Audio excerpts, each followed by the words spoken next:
Të nderuar zonja prefekte, të nderuar familjarë të veteranëve dhe të dëshmorëve të Adeut, të dashur bashkëqytetar, miq dhe të ftuar.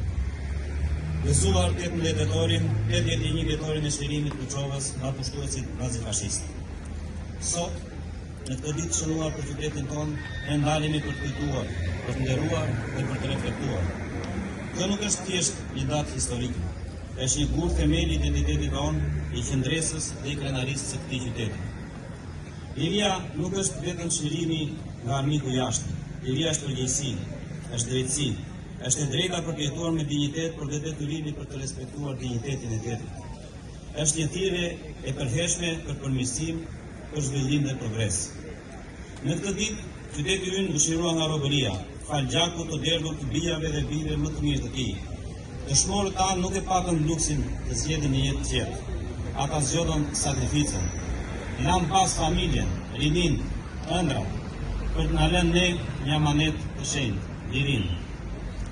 Çlirimi i qytetit tonë nuk ishte një dhuratë, ishte rezultat i sakrificës, i qendresës dhe i guximit të njerëzve të zakonshëm që u bën heronj. Ishte fryt i bashkimit, i një ideali më të madh se vetja, i lirisë. Dëshmorët nuk diqen për t'u harruar. Ata jetojnë në çdo gur të këtij qyteti, në çdo flamur që ngrihet lart, në çdo hap të lirë që ne bëjmë në rrugët e vendit tonë. Sakrifica e tyre është themeli mbi të cilin ne duhet të ndërtojmë të ardhmen tonë. Kuçova është një qytet që nuk është këtu nga rastësia. Është këtu më së shumti fal atyre që dhanë jetën për këtë qytet, si Gaçi Karakashi, Xhoxhi Tumani, Fimi Tane, Kafil Skëndo, Lazar Kuli, Ajet Gjindole, Vasilaj Tanku, Ekuran Qeremishi, Vesel Qyqe, Shefil Zhuri e shumë të tjerë që ranë për çlirimin e Kuçovës, krahas mira të tjerëve të rënë për çlirimin e mbrojtjes së Shqipërisë, e Trojës dhe të tjera jashtë kufirit. Më lejoni të përmend edhe dëshmorët më të rinj të qytetit tonë, si Astrid Suli dhe Donald Hoxha.